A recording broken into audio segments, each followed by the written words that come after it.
veig que no han parlat gaire del dèficit fiscal. Home, no seria una vareta màgica, però si resolguéssim el problema aquest de tots els impostos que se'n van i que no tornen mai, una tercera part dels nostres impostos, doncs Déu-n'hi-do les coses que resoldríem, perquè el dèficit fiscal és un dèficit social. Vol dir menys hospitals, menys escoles, vol dir menys infraestructures, vol dir menys pensions, vol dir menys atenció als aturats, vol dir tot això, el dèficit fiscal. Només en els 15 dies que ha durat aquesta campanya, si nosaltres recuperéssim tots aquells impostos que han marxat i que no tornen, ja no caldria que féssim retallades sanitàries a Catalunya, per exemple.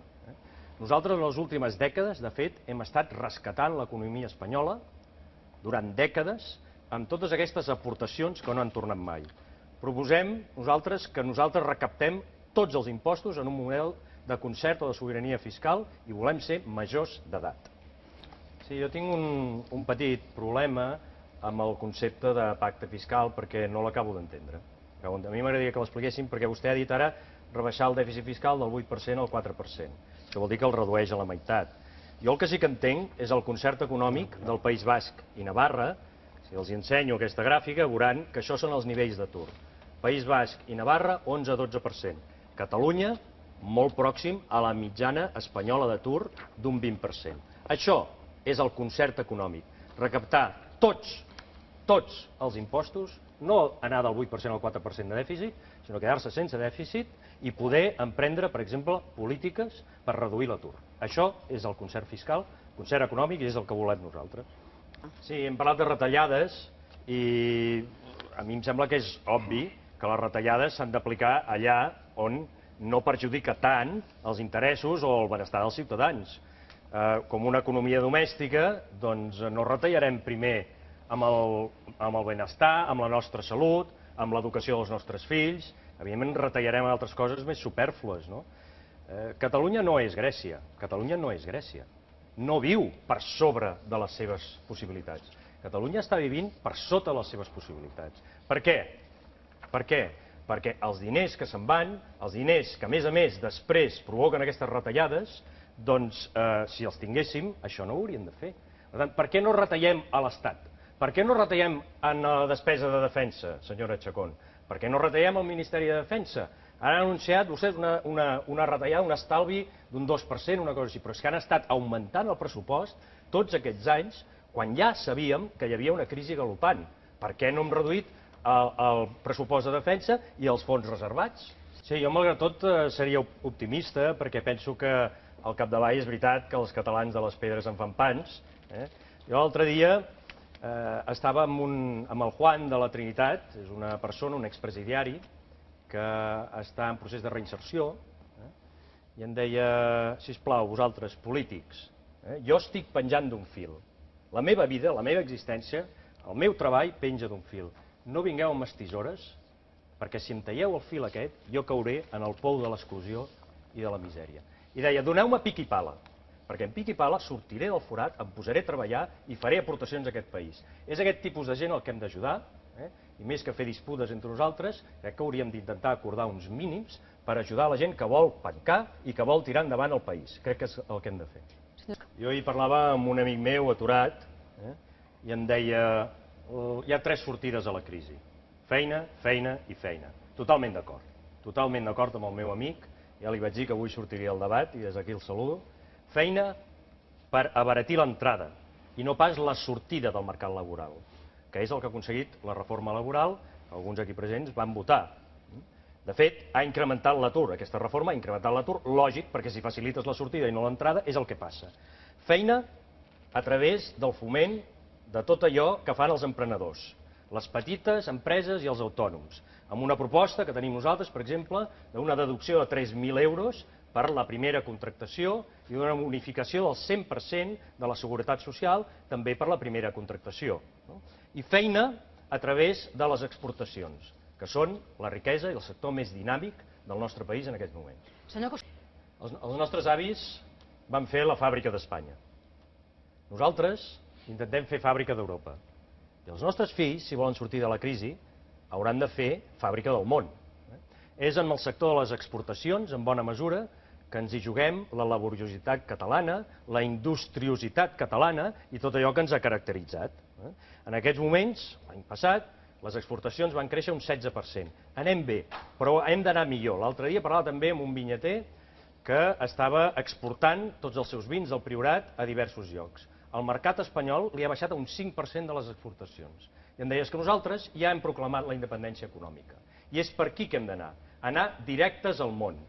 I en aquest sentit demanaríem que, per exemple, l'Institut Espanyol d'Exportacions, l'ICEX, doncs traspassés les seves funcions al pertinent organisme de la Generalitat, perquè ningú millor que nosaltres coneix allò que necessiten els nostres vinyaters, els nostres exportadors. Sí, tenim un problema greu perquè tothom que es dedica a produir, a treballar, dedica el seu esforç a remuntar l'economia, et diu sempre el mateix. I és que les infraestructures que tenim no són suficients. Tenim un problema greu.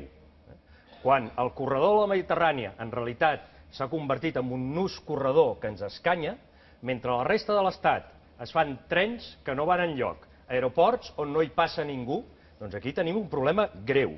I quan el que dissenya l'Estat és un sistema radial en el qual prima la política i prima una visió nacionalista espanyola de vertebrar el territori espanyol. I això ho estem pagant entre tots. I en canvi, per allà on passa el corredor de la riquesa, de la producció, de l'exportació, del turisme, que és la Mediterrània, sort que Europa hi posa seny, perquè si no tindríem un corredor que passaria pel Monte Perdido i els Monegros.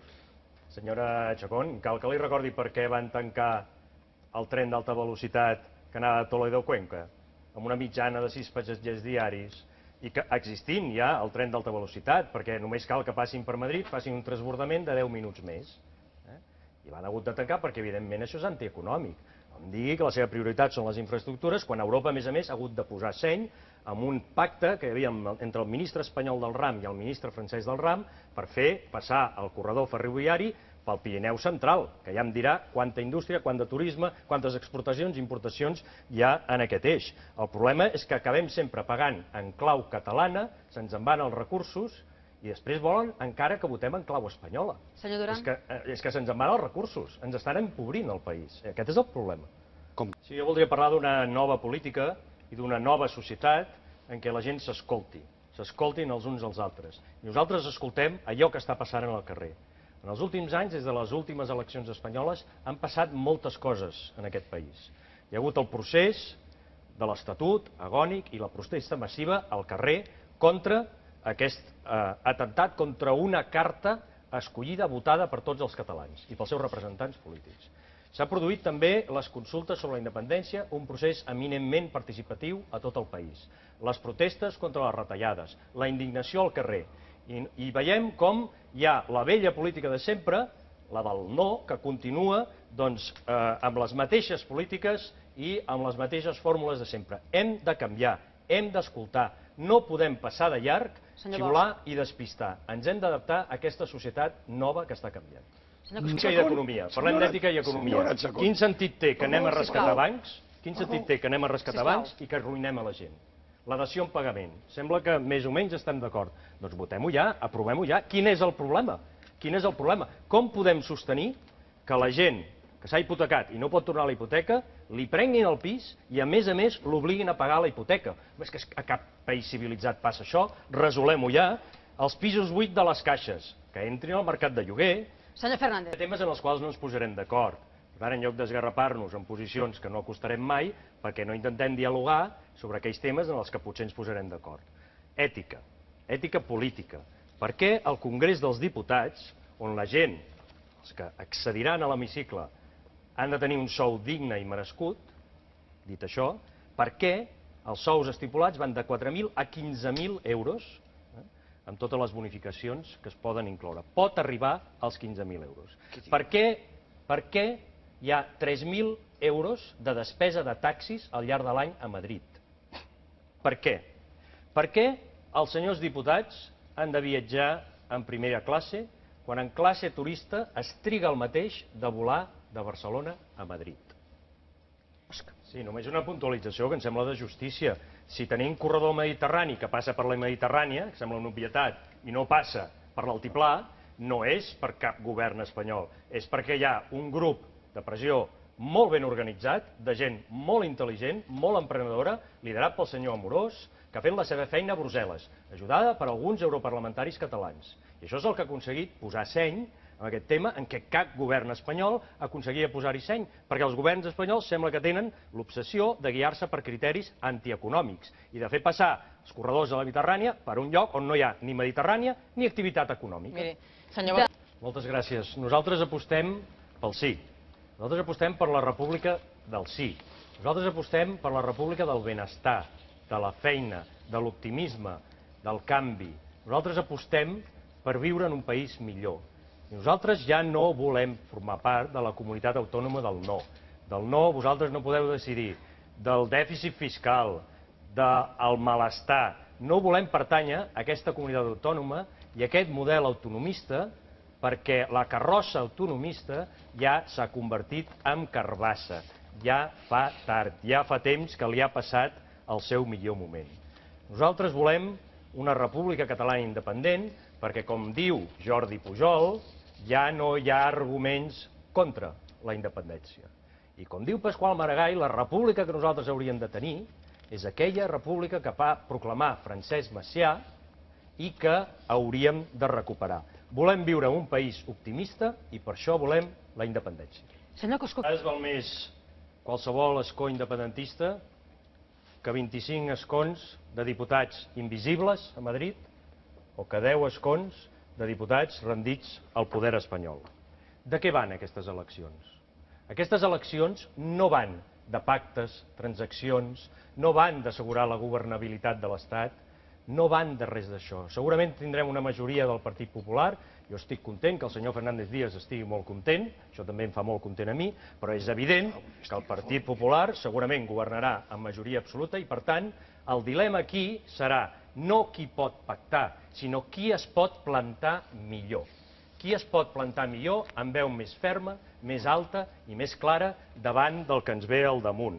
Per tant, s'ha acabat l'època de les transaccions, del peix al cova, ara hem d'anar a barraca, ara hem d'anar a buscar una nova república catalana. Doncs jo que, Sí, senyor Bosch... perquè no deixem de tirar-nos els trastos pel cap i parlem de coses fonamentals del país. Últimament s'ha estat jugant amb el model d'immersió lingüística a Catalunya. És fonamental, no s'hi juga.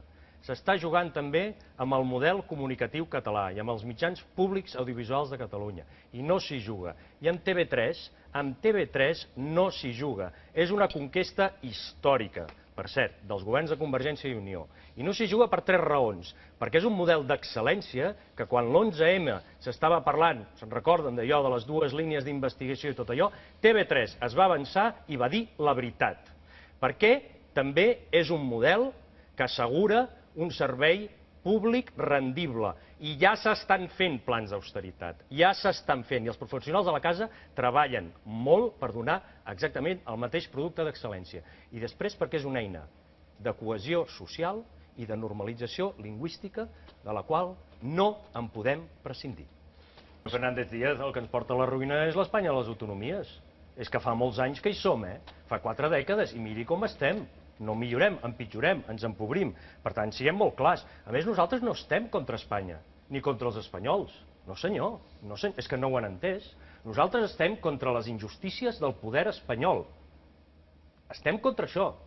Nosaltres, per respecte, també, per respecte als espanyols, no els volem reformar, no els volem fer canviar, no els volem portar a governs de no sé quina concentració. Nosaltres el que volem és ser lliures i marcar el nostre propi camí. Això és el que volem i proposem a la gent el pròxim dia 20 de novembre. Senyor Bosch. Aquí hi ha una persona, senyor Chacón, que és ministre d'Espanya. I hi ha 2 persones més que volen entrar als governs d'Espanya. Jo els diria a aquesta gent, per què aquesta obsessió per anar a Espanya a ocupar ministeris? Nosaltres el que volem és perdre'ls de vista l'experiència històrica. I a més creiem que de vegades cal que un ministre se sacrifiqui per tot un poble, però mai que tot un poble se sacrifiqui per un ministeri. Sí, de què van aquestes eleccions? Van de negociar a Madrid un govern? Van de transaccionar? Van d'assegurar l'estabilitat o la governabilitat d'Espanya? No. Aquestes eleccions van de plantar-se davant d'una majoria absoluta, absolutíssima, del PP. I aquestes eleccions van de poder fer això amb una veu clara, alta, ferma i neta. Mireu els candidats a la cara, mireu-nos a la cara i escolteu-nos. I decidiu vosaltres mateixos qui és a qui defensarà millor a Catalunya. I feu-ho amb un vot lliure, perquè el vostre vot és lliure. Els vots no són de ningú, no són propietats d'un partit o d'un altre partit, són vostres. Confieu en vosaltres mateixos, confiem els uns amb els altres, tirem endavant i el 20 de novembre votem llibertat.